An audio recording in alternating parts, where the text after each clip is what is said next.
Pemirsa Anda kembali menyaksikan NTV Today bersama saya Rian Antono. Kita akan beralih ke informasi selanjutnya. Seperti yang kita ketahui di balik kekayaan sumber daya alam yang sangat banyak pemirsa. Namun pembangunan di Papua ini memang masih menghadapi sejumlah tantangan. Bukan hanya kondisi geografi dan juga pembangunan dari infrastruktur namun juga kesenjangan. Baik itu ekonomi untuk orang asli Papua, kesehatan dan juga pendidikan. Sehingga memang pemerintah terus menghadirkan sebuah kebijakan. Salah satunya adalah kebijakan afirmasi otonomi khusus Papua. Dan hal ini diperkuat mulai dari revisi, lalu juga pembentukan dari Badan Percepatan Pembangunan Papua dan juga pembentukan daerah otonomi baru. Namun kita akan melihat seperti apa efektivitas dari Otsus Papua. Dan di studio kami saat ini, kami telah menghadirkan Ibu Ripka Haluk, Wakil Menteri Dalam Negeri. Selamat siang Ibu Ripka. Terima kasih telah bergabung bersama kami. Lalu juga telah hadir bersama kami Bapak Apollo Savanpo, Gubernur Provinsi Papua Selatan. Selamat siang Pak Apollo. Selamat siang. Dan juga turut hadir bersama kami ada Pak Felix Fernando Wanggai, Ketua Komite Eksekutif Badan Percepatan Pembangunan Papua. Dan selamat siang Pak Felix. Selamat siang. Kita akan langsung membahas terkait dengan Otsus Papua ini langsung dari pemerintah pusat kepada Ibu Ripka selaku Wamendagri. Mungkin kita akan membahas sebenarnya menurut pendapat Anda, Ibu Ripka, apa esensi kebijakan afirmasi dalam otonomi khusus Papua saat ini sebetulnya? Baik, makasih Pak. Untuk informasi esensi daripada pelaksanaan Undang-Undang Otonomi Khusus di Papua adalah itu amanat dari konstitusi kita, undang-undang sesuai dengan undang-undang nomor Undang-Undang nomor 1 tahun 2001 dan juga Undang-Undang nomor 21 tahun 2001 dan Undang-Undang nomor 2 tahun 2021.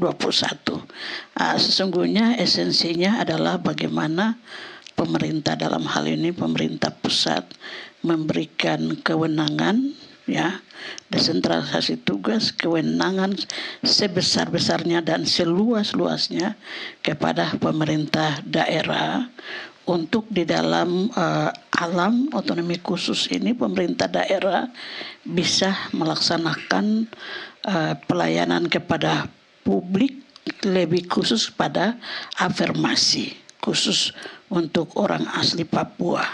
Jadi pemerintah pusat sudah menghadirkan regulasi, kemudian kebijakan afirmasi seperti pembentukan lembaga atau institusi daerah dalam rangka misalnya seperti MRP, kemudian DPRP, pengangkatan, DPRK, banyak sekali afirmasi di bidang pendidikan, kesehatan, infrastruktur, bahkan juga pada kewenangan-kewenangan misalnya dalam ranah publik seperti proteksi afirmasi untuk gubernur, itu harus orang asli Papua, termasuk juga afirmasi-afirmasi lainnya juga di bidang ekonomi.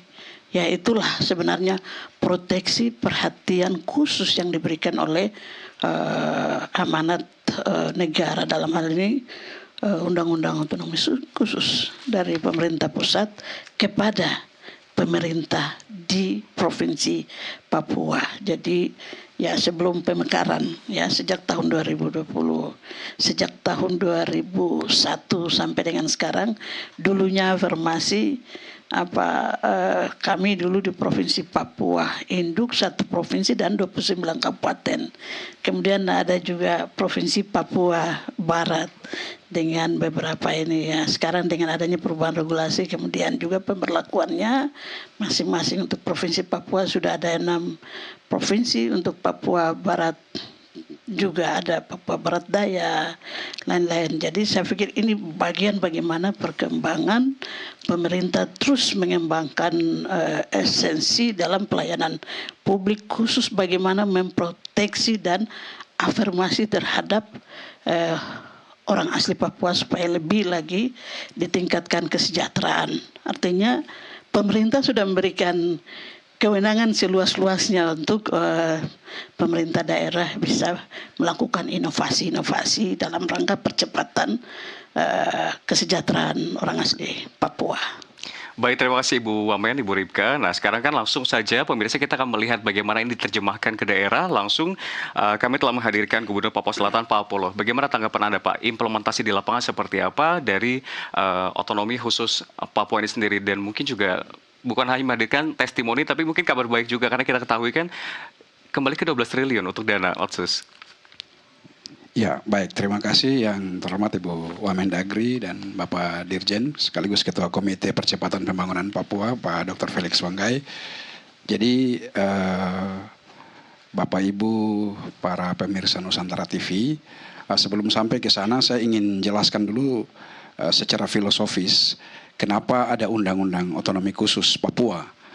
Jadi, Undang-Undang Otonomi Khusus Papua ini sebenarnya dia berdiri di atas dua pilar atau dua kaki.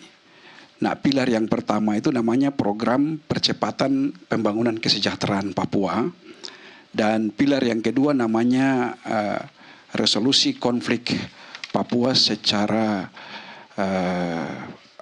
perdamaian. Jadi kenapa pilar pertama itu namanya Program Percepatan Pembangunan Kesejahteraan Papua?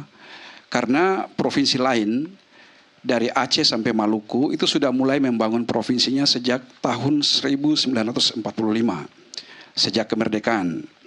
Sementara provinsi Papua yang dulunya bernama Irian Barat dan kemudian Irian Jaya sampai jadi provinsi Papua, itu baru mulai membangun provinsi sejak lahirnya Undang-Undang Nomor 12 tahun 1969 tentang pembentukan Provinsi Otonom Irian Barat. Jadi tahun 1970 itu kita baru punya gubernur pertama dan baru punya APBD pertama. Nah, jadi provinsi lain sudah mulai membangun provinsinya sejak lama, kita baru mulai membangun, sehingga perlu diberi percepatan pembangunan kesejahteraan untuk mengejar ketertinggalan. Nah, itu konsep awal secara filosofis kenapa perlu percepatan. Yang kedua, kenapa perlu resolusi konflik secara rekonsiliasi atau perdamaian tadi. Karena pada tanggal 1 Desember 1961 itu Belanda mencoba mendirikan sebuah negara yang diberi nama West Papua, dan 18 hari kemudian itu tanggal 19 Desember 1961 Bapak Presiden Soekarno mengeluarkan Trikora, Tri Komando Rakyat, yang bunyinya itu pertama bubarkan negara boneka Papua buatan Belanda, 2 kibarkan sang merah putih di Irian Barat tanah air Indonesia, 3 bersiap untuk mobilisasi umum untuk membebaskan Irian Barat. Nah, sejak itu terjadi konflik.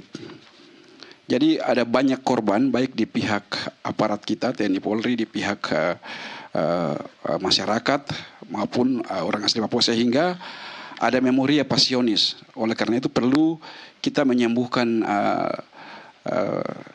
luka yang menjadi ingatan penderitaan atau memori ini secara rekonsiliasi, secara perdamaian. Nah, oleh karena itulah lahir Undang-Undang Nomor 21 Tahun 2001 tentang otonomi khusus bagi Provinsi Papua yang ditandatangani oleh Ibu Megawati pada tanggal 21 November 2021.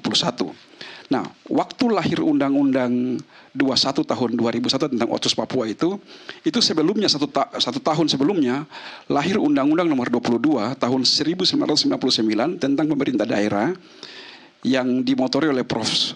Rias Rasid pada waktu itu, dan kita beri nama itu Undang-Undang Otonomi Daerah karena undang-undang itu sangat desentralistik. Mulai dari pasal pertama sampai terakhir itu semua desentralistik. Sehingga waktu kita susun kajian akademik tentang RUU Otsus, itu mengacu kepada Undang-Undang Nomor 22 tahun 99 yang desentralistik. Tapi 5 tahun kemudian, itu tepatnya tahun 2004, lahir Undang-Undang Nomor 32 tahun 2004 tentang otonomi daerah yang isinya itu sudah 50% desentralistik, 50% lagi sentralistik. Nah, kemudian 10 tahun kemudian, itu tahun 2014, lahir Undang-Undang 23 tahun 2014 tentang pemerintah daerah yang isinya itu 100% sudah sentralistik. Nah, kita yang Undang-Undang Nomor 21 tadi, itu kita sempat revisi di tahun 2008. Yang Undang-Undang Otsus berubah nama menjadi Undang-Undang Nomor 35 tahun 2008 tentang otonomi khusus sebagai Provinsi Papua, yang 2 pasal kita rubah, yaitu pasal tentang pilkada, yang sebelumnya itu dipilih oleh DPRP, karena waktu itu masih mengacu kepada Undang-Undang 2299. Nah, kita rubah gubernur, bupati, wali kota dipilih langsung oleh rakyat karena mengikuti perubahan undang-undang pemerintah daerah. Dan yang pasal kedua itu adalah pembentukan Provinsi Irian Jaya Barat waktu itu. Nah, kemudian di tahun 2021 kemarin, kita rubah lagi dalam perubahan kedua menjadi Undang-Undang Nomor 2 tahun 2021 yang isinya itu sudah mengikuti Undang-Undang Nomor 23 tahun 2014 tentang pemerintah daerah yang sudah mengarah ke pusat semua. Nah, jadi kalau Bapak Ibu perhatikan, kita punya PP, Peraturan Pemerintah Nomor 106 tahun 2022 yang merupakan penjabaran dari Undang-Undang Otsus Nomor 2 tahun 2021, itu sebenarnya dia mengcopy lampiran dari Undang-Undang Nomor 23 tahun 2014. Jadi kalau kita buka halamannya bersamaan, lampiran Undang-Undang 23 tahun 2014 dengan PP 106 itu isinya sama.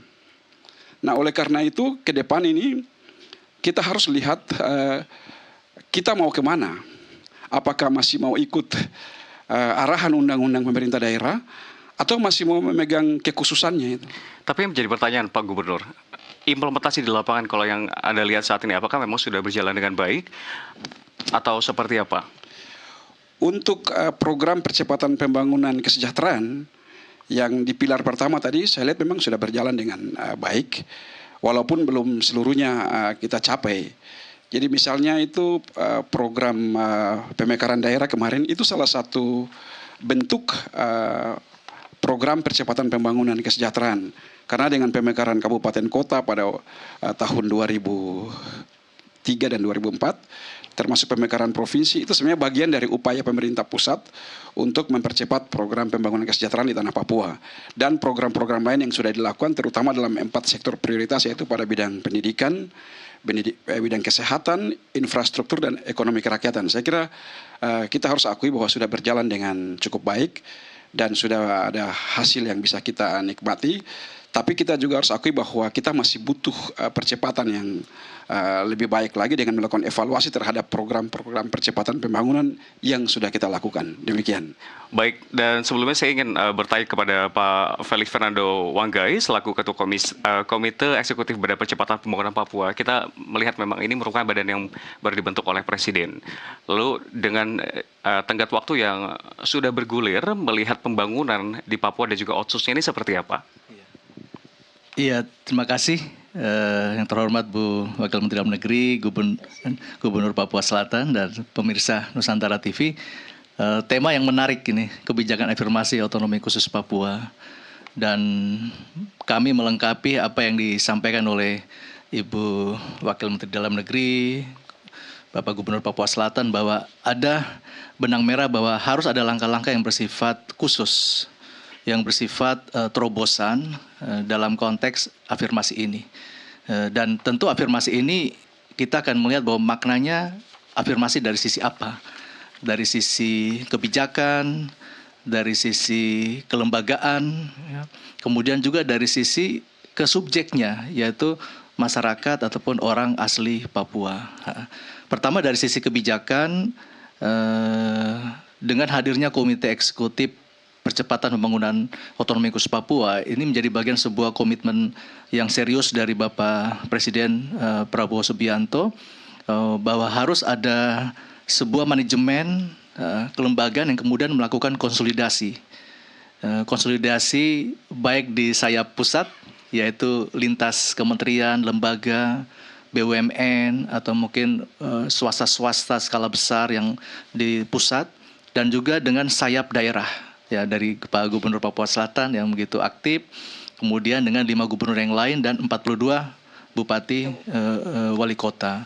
Sehingga ini penting untuk menyeimbangkan, ada sinkronisasi dari sisi kebijakan, program, anggaran, lokus-lokus wilayah yang prioritas antara pusat dan daerah. Dan yang kedua dari sisi regulasi sebetulnya. Kalau tadi kelembagaan, regulasi ini perlu ada regulasi yang menyeimbangkan juga. Sebetulnya tadi sudah diawali oleh Bu Wamen maupun Pak Gubernur, menyeimbangkan antara kebijakan sektoral. Ya, kita bisa melihat ada kebijakan-kebijakan yang pengelolaan sumber daya alam yang memang sektoral, kehutanan, mineral dan sumber daya alam, perikanan, ada itu transportasi, itu kebijakan sektoral. payungnya memang payung lingkup nasional. Tapi dalam konteks kepapuaan, tadi ada geografi yang sulit, kemahalan, kemudian kawasan terisolasi, sehingga perlu ada pendekatan juga regulasi yang bersifat khusus, yang afirmasi. Dan yang tadi juga sudah disinggung bahwa ini kekhususan itu untuk ada langkah-langkah percepatan di luar kebijakan yang bersifat sektoral secara nasional. Dan terakhir tentu dari sisi kami, Komite Eksekutif ini hadir juga arahan Bapak Presiden bahwa harus juga menyentuh subjek orang asli Papua. Karena kita menyadari bahwa dengan hari ini 6 provinsi ada sekitar 5,8 juta penduduk, mungkin sekitar 3 juta adalah saudara-saudara asli Papua yang harus kita perlu penanganan. Yang mereka berada di pelosok-pelosok pegunungan, rawa-rawa, di perbatasan yang memerlukan harus penanganan lebih serius.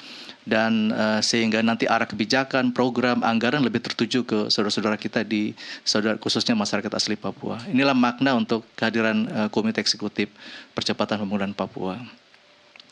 Baik. Satu hal tadi Bu Wamen sudah sampaikan juga ya bahwa dengan afirmasi ini tentu yang selama ini Bu Wamen konsolidasi adalah untuk penataan daerah otonomi khusus Papua, dan beliau yang selama ini melakukan konsolidasi 4 di daerah otonom di Papua. Dan selanjutnya saya akan bertanya sebenarnya terhadap Ibu Wamen terkait dengan bagaimana pemerintah ini benar-benar memastikan bahwa Otsus benar-benar menyentuh orang asli Papua. Namun dijawabnya usai jeda dulu Ibu Rifka, karena NTV Today akan kembali membahas mengenai otonomi khusus Papua saat lagi. Tetaplah bersama kami.